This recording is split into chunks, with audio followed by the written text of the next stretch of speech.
찬송가 364장 함께 찬양하겠습니다.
시간 함께 기도하겠습니다.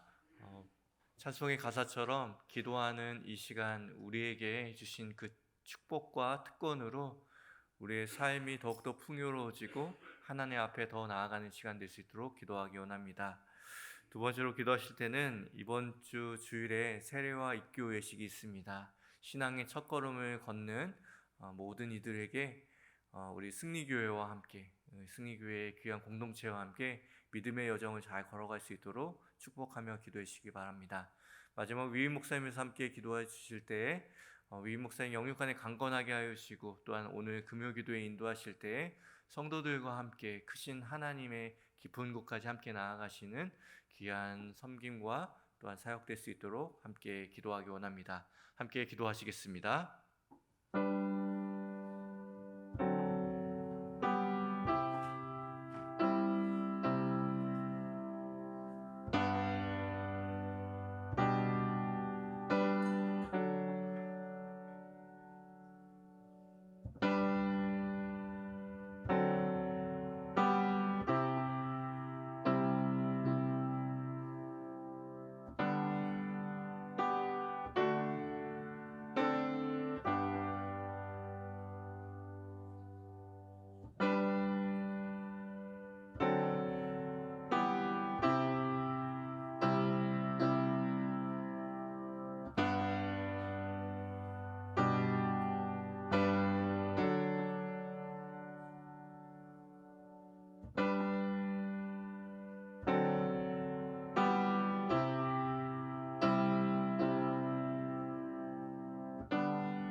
좋으신 하나님, 좋으신 하나님, 참 좋으신 나의 하나님,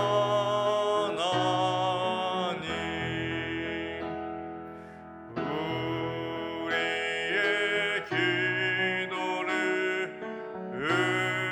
응답해 주시는 참 좋으신 나의 하나님,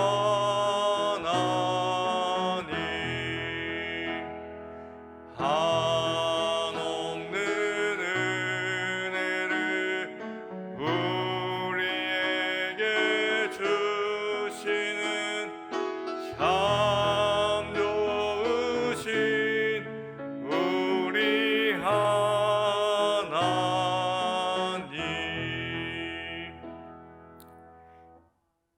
이 새벽에 주시는 하나님의 말씀은 여호수아 9장 3절부터 15절까지 말씀입니다. 하나님의 말씀을 교독하여 읽겠습니다. 제가 먼저 3절 말씀 읽겠습니다. 기브온 주민들이 여호수아가 여리고와 아이에 행한 일을 듣고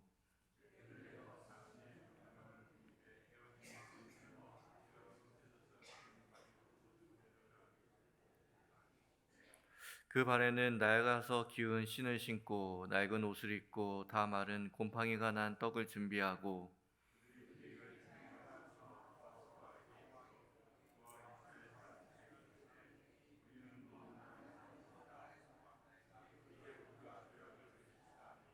이스라엘 사람들이 히삼에게 이르되 너희가 우리 가운데 거주하는 듯하니 우리가 어떻게 너희와 조약을 맺을 수 있으랴 하냐.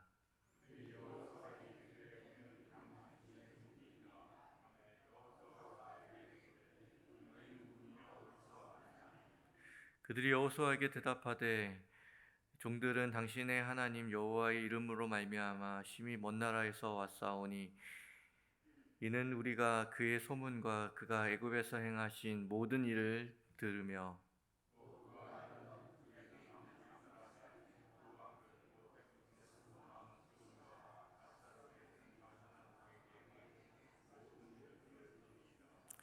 그러므로 우리 장로들과 우리나라의 모든 주민이 우리에게 말하여 이르되 너희는 여행한 양식을 손에 가지고 가서 그들을 만나서 그들에게 이르기를 우리는 당신의 종들이니 이는 이제 우리와 조약을 맺읍시다 하라 하였나이다.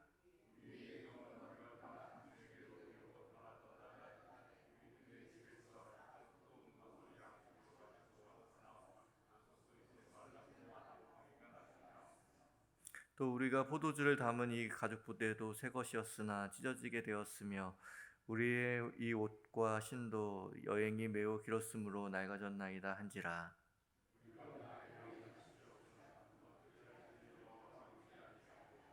함께 읽겠습니다. 여호수아가 곧 그들과 합친하여 그들을 살리라는 조약을 맺고 아멘. 요즘에 TV에서 노벨 평화상, 노벨 과학상, 노벨상에 대한 이야기들이 많이 나오고 있는데요. 아이작 리버라는 사람이 1944년에 이 노벨 물리학상을 탔습니다. 핵시계라는 것을 발명하고 발견하여서 받게 되었는데요. 기자들이 그가 수상하자마자 당신이 이런 아무도 생각하지 못했던 핵시계에 대한 그 핵과 그 공명하는 그런 여러 가지 연구를 어떻게 발견할 수 있었냐라고 물었습니다. 근데 그가 자신이 지금까지 이렇게 성장할 수 있었던 유일한 동력 하나를 설명해 줬는데요. 자기가 학교를 갔다 오면 어머니가 꼭 이렇게 질문했다고 합니다. 오늘 선생님한테 뭘 질문했니? 라고 이야기했다고 합니다. 아마도 이것이 지금 내가 이 상을 탈 수 있고 이렇게 연구에 매진할 수 있었던 유일한 이유였다라고 이야기했던 인터뷰가 사람들에게 많이 마음에 남아 있습니다. 우리나라였으면 어떻게 했을까요? 오늘 뭐 배웠니? 선생님 말씀 잘 들었니? 라고 하면서 답을 많이 잘 들었는지 그리고 또 개념을 잘 이해했는지를 물어봤을 것입니다. 오히려 선생님한테 질문했니? 라는 이야기는 절대 물어보지 않았겠죠. 우리는 언제나 질문보다는 답을 먼저 구하고 답을 더 중요시 여기게 됩니다. 그러나 아이작 라비의 이야기처럼 남들이 생각한 것, 그 남들이 사는 방식이 아니라 새로운 삶의 방식은 해답에 있는 것이 아니라 질문하는 삶에 있다라는 사실을 기억하게 됩니다. 여러분은 여러분의 삶에 대해서 그리고 여러분의 인생에 대해서 여러분의 인생길에 대해서 얼마나 질문하고 살아가십니까? 더 구체적으로 얼마나 질문하며 신앙생활하고 있습니까? 오늘 여호수아와 기브온 주민과의 이야기를 통하여서 질문하는 신앙이 무엇인지 여러분들과 함께 살펴보려고 합니다. 첫 번째, 질문이 멈추면 관계도 멈춘다라는 사실을 기억해야 합니다. 이스라엘 백성은 여호수아와 모세와 또 여호수아와 함께 광야를 지나면서 모든 길과 또 여러 가지 상황들 가운데 하나님께 묻고 또 묻고 마치 자녀가 그 부모에게 무언가를 묻는 것처럼 물으면서 살아갔습니다. 그런데 이 가나안에 도착하고 나서 이상 징후가 나타나기 시작합니다. 늘 철저하게 주님께 물었던 이스라엘 백성들과 여호수아는 어느 순간 그의 삶 가운데서 질문하기를 그치게 된 것이죠. 그래서 앞선 여호수아 7장에 보면 주님께 묻지 않고 정탐을 보내게 됩니다. 그리고 오늘 본문에 보면 오늘 본문에서는 기부한 족속들과 중요한 계약을 맺을 때에 묻지 않았다라고 이야기합니다. 본문 14절 말씀 같이 읽겠습니다.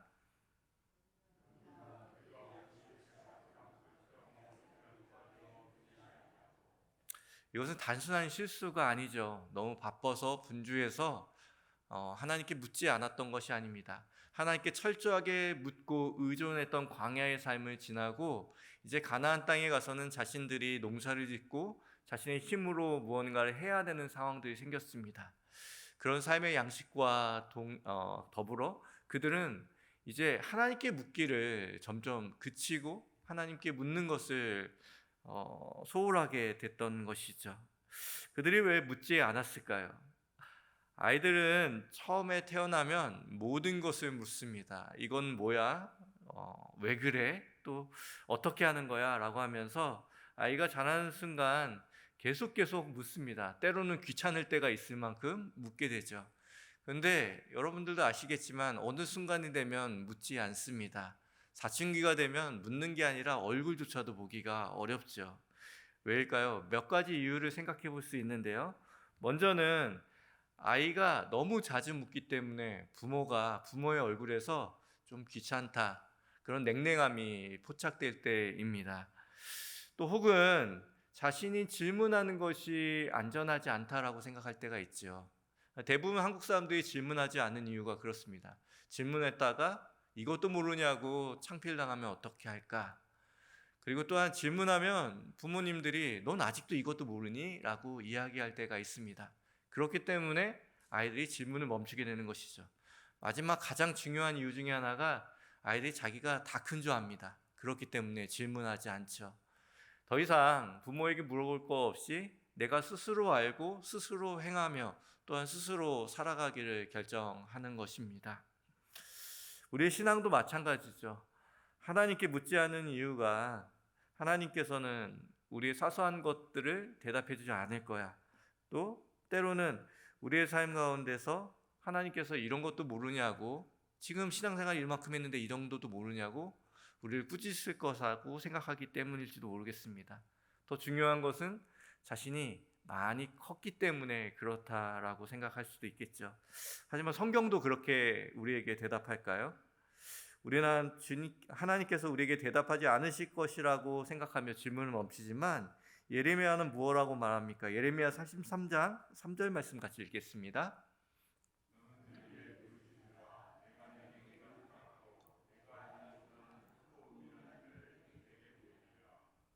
또는 우리가 물어보면 꾸짖으실 것 같아서 질문을 멈추고 계신 분이 계십니까? 그러나 야고보 사도는 이렇게 말합니다. 야고보서 1장 5절 말씀입니다.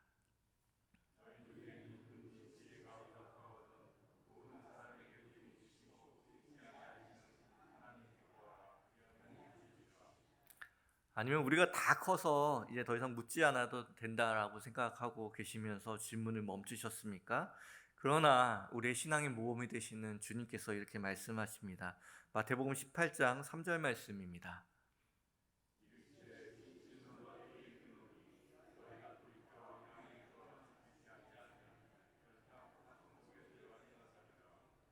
이 모든 것이 우리가 주님께 질문을 멈추는 핑계가 될 수 없음을 성경은 우리에게 이야기해 주시는 것이죠. 그러면 여러분은 얼마나 질문하며 살아가고 있습니까? 뭐 질문 안 해도 성경 잘 배우고 말씀 잘 듣고 또 그러면 뭐 신앙생활 할 수 있는 거 아닌가요? 라고 생각할 수 있지만 질문하는 사람에게는 관계의 깊이가 없습니다.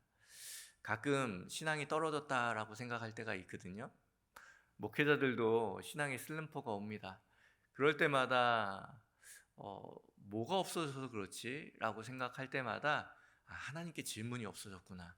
하나님께 더 이상 질문하지 않는구나. 내가 말씀을 통해서나 기도를 통해서 하나님께 질문하지 않구나. 세상에 수많은 것들이 이제 당연해졌구나. 성경에 많은 것들이 당연해졌구나. 라는 생각을 하게 됩니다. 이처럼 질문은 우리에게 관계의 깊이를 결정하는 결정적 요소가 된다라는 사실을 기억해야 하는 것이죠. 보통 5세 아이들이 평균 70개의 질문을 한다고 합니다. 우리 아이는 70개 안 하던데요. 어린이집에서 이미 30개나 하고 온 겁니다. 그래서 질문을 많이 한다고 하는데요. 그래서 2세에서 5세까지 2세 말을 시작하면서 5세까지 4만 개의 질문을 한다고 합니다. 아이가 질문하는 건 단순한 호기심이 아니라 질문하는 대상과 관계를 맺고 신뢰를 쌓아가는 과정인 것이죠. 여러분들이 부모님을 왜 신뢰합니까? 그 4만 번의 질문에 신뢰가 쌓여있기 때문에 그렇게 만들어진 관계이기 때문에 끊어질 수 없는 관계인 것이죠. 하나님께도 여러분들 그렇게 4만 번의 질문을 하셨습니까? 그런데 반면 성인은 하루에 한 6번 정도의 질문을 한다고 합니다. 질문하지 않는 순간 관계가 멀어지고 결국 혼자서 헤매게 된다는 사실을 기억해야 하는 것이죠. 이스라엘 백성들은 광야에서 하나님께 깊은 친밀감을 경험했는데요. 그 모든 것이 하나님께서 그곳에서 그 질문으로 먹이고 질문으로 키워내셨기 때문입니다. 광야에서 음식을 구할 수가 없었죠. 그래서 음식을 하나님께서 제공해 주신 게 만나라는 신비하고 또 우리에게 늘 그 만나를 기대하는 그 하나님께서 주시는 초자연적인 또 은혜였지 않습니까? 근데 이 만나가 무엇입니까? 만나가 질문 덩어리입니다. 만나의 이름이 이것이 무엇인고? 라고 하면서 질문의 근원에 있는 그 음식을 먹고 40년 동안 그곳에서 살아왔다는 것이죠. 근데 재밌게도 뭐 이건 좀 이렇게 장난 섞인 접근이지만 이 만나를 그들이 하루 삼시세끼를 먹게 되었을 텐데 40년 동안 365일을 다 계산하면 한 4만 번 정도는 그들이 매번 광야에서 이 만나를 먹었다는 것입니다. 만나를 먹기도 했지만 하나님께 늘 질문하며 하나님 이것이 무엇인고라는 것으로 하나님께 질문하는 삶을 살아갔다는 것이죠.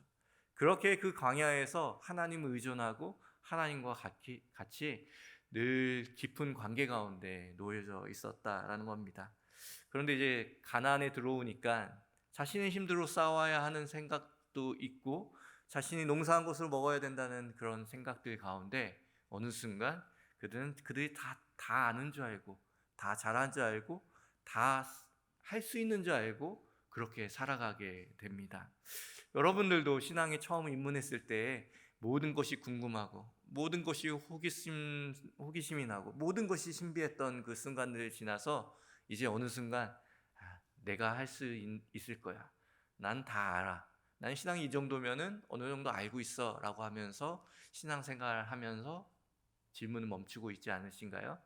만약 질문을 멈추고 있다면 여호수아와 이스라엘 백성처럼 지금 이 순간에 우리의 삶에 커다란 변질과 변화가 생겼다라는 사실을 알아채셔야 합니다. 예수님이 이 땅 가운데 오셨을 때 바리새인들은 자신들이 정답이라고 생각했던 신앙의 규율을 가지고 살아갔습니다. 그래서 그들에겐 정답에 매여 가지고 살아갔던 사람이죠. 그런데 예수님께서는 이 땅 가운데 오셨을 때 그 모든 정답을 깨뜨리시고 오히려 나는 모든 것이 정해진 것이 아니라 모든 것을 하나님께 물어본다. 하나님께 물으며 살아간다. 난 나의 자의대로 내가 가진 정답대로 살아가는 것이 아니라 하나님께 늘 묻는다라고 얘기하시면서 이런 말씀을 하셨습니다. 요한복음 8장 28절 말씀 함께 하반절 말씀 읽겠습니다.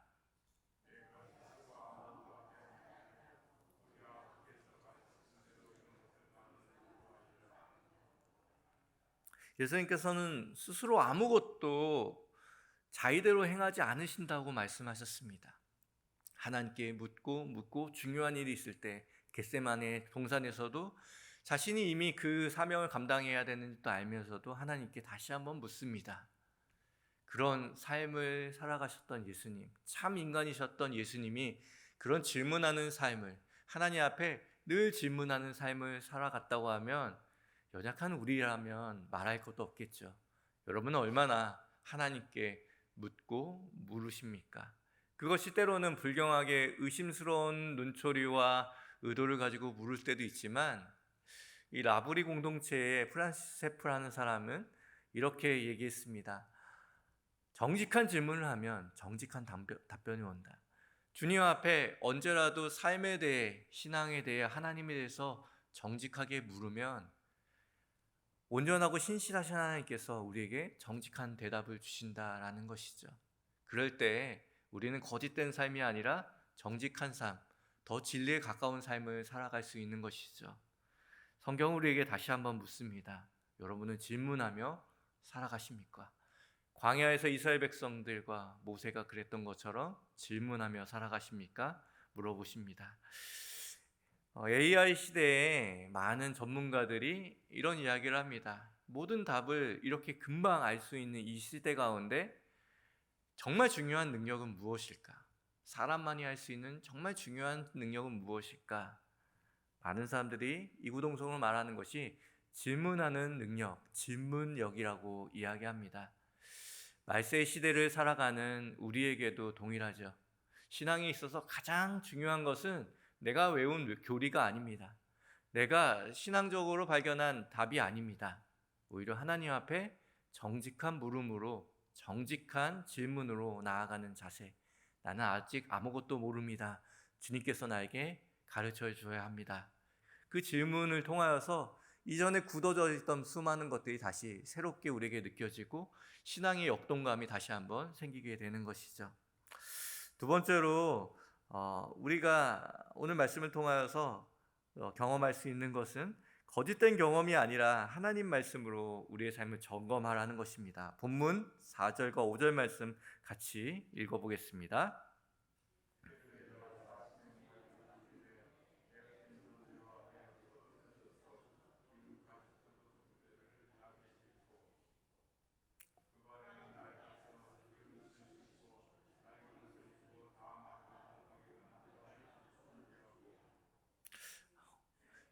작정하고 속이려고 온 기분 사람들을 어떻게 이기겠습니까? 수많은 경찰이 있어도 작정하고 훔치려는 사람을 막을 수 없는 것과 같습니다.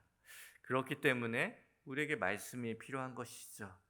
하나님께 묻는 것이 필요한 것입니다. 그들은 낡은 포도주 부대와 헤어진 옷과 신발 그리고 곰팡이 핀 빵까지 치밀하게 준비했습니다. 모든 증거가 그럴듯했고 모든 말이 설득력 있었고 모든 상황이 논리적으로 맞아 들어갔습니다. 그래서 이스라엘 백성들은 그들이 보여주는 음식과 수많은 것들을 점검한 후에 그들의 말을 믿었습니다. 근데 여기에서 문제가 무엇입니까? 그들이 가지고 있는 신발도 만져보고 옷도 보고 또 가족 부대도 보고 음식도 냄새도 맡아봤지만 그들의 손에 붙잡는 것은 하나의 말씀이 아니라 속이려고 온 사람들의 증거물이었을 뿐입니다. 우리가 잘 속는 이유가 그렇죠. 무언가 잘못됐다라는 느낌이 신앙적인 그 감각이 발동되었을 때에 우리가 붙잡아야 할 것은 그들이 가져왔던 거짓된 증거들이 아니라 세상이 말하는 세상은 이런 것이다라고 말하는 그것들을 붙잡고 연구할 것이 아니라 그것으로 점검할 것이 아니라 하나님 말씀으로 점검했어야 되는데 그것만 붙잡고 있고 이게 맞는지 틀리는지 그 진위만을 판단하려고 했다라는 것입니다. 주님께서는 왜 그들이 보여준 떡과 포도부대와 옷과 그 신발은 그렇게 만지작거리면서 맞나 안 맞나 이렇게 보면서 왜 하나님의 말씀, 그것을 분별할 수 있는 하나님의 말씀은 왜 덮어놓고 있느냐라고 우리에게 말씀하고 있는 것이죠. 거짓은 거짓의 모습 100%의 모습을 보지 않습니다. 49대 51의 모습으로 구별하기 어렵게 우리에게 다가오는 것이죠. 그렇기 때문에 우리는 위조된 증거를 붙잡는 것이 아니라 위조된 생각들과 가치관을 붙잡는 것이 아니라 성경을 붙잡아야 한다라고 우리에게 교훈적으로 말씀하고 있습니다. 많은 위조 지폐를 세상에서 가장 많은 위조 지폐가 달러이겠죠. 가장 중요한 통화이기 때문입니다.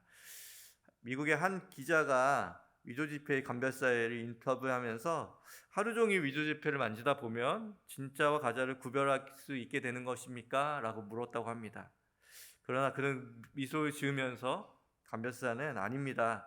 우리는 가짜를 연구하지 않습니다. 진짜 달러를 만져보고 그리고 또한 보고 느낍니다.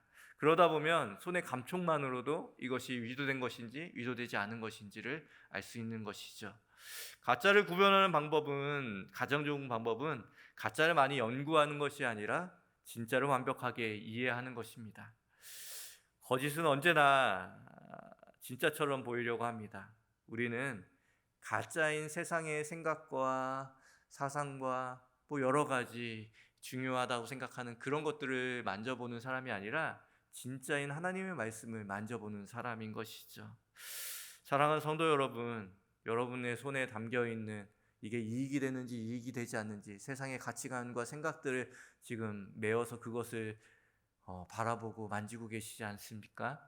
진짜 이 세상 가운데 속지 않으려고 하면 하나님의 말씀을 손으로 만져서 펴서, 또한 하나님 앞에 기도의 손을 모아서 하나님께 기도함으로 이 속이는 세상 가운데 분별해야 하는 것이죠. 여러분에게 오늘도 여호수아는 묻지 않아서 속았지만 묻는 사람은 속지 않습니다. 오늘도 하나님 앞에 분별력 있는 삶을 살아가시는 복된 성도들이 되시기를 주님의 이름으로 기원드립니다. 기도하겠습니다. 하나님 아버지, 오늘도 속이는 세상 가운데 우리를 유혹하며 우리에게 거짓 증거들에 현혹하게 만드는 그 세상 가운데 우리에게 말씀을 주셔서 감사합니다. 하나님의 말씀을 통하여서 매일 묻고 또 하나님께 무릎 꿇으며 매일 묻는 삶을 살아가므로 오늘도 여호수아와 또한 이스라엘 백성들이 했던 수많은 과오를 범하는 것이 아니라 내가 언제나 어린아이와 같이 주님과 질문하며 그 신뢰의 깊이를 만들어가는 우리의 인생이 될 수 있도록 인도하여 주시옵소서. 지금은 우리 구주 예수 그리스도의 은혜와 하나님 아버지의 만극하신 사랑하심과 성령님의 교통하심이 오늘도 주님 앞에 정직한 질문으로 정직한 대답을 가지고 하나님 앞에 순결한 삶을 살아가기를 원하는 우리 모든 성도들과 또한 그들의 직장과 가정과 삶의 터전 가운데, 그리고 주님께서 피값으로 세우신 승리교회와 세계 열방 가운데 이제로부터 영원까지 함께 하시기를 간절히 축원하옵나이다. 아멘. 함께 기도하겠습니다. 하나님께서 오늘도 우리에게 귀한 질문하는 믿음 주셔서 하나님과 더욱더 하나님을 의지하며 하나님을 신뢰하며 나아가는 인생 살아갈 수 있도록 함께 기도하겠습니다. 기도하시겠습니다.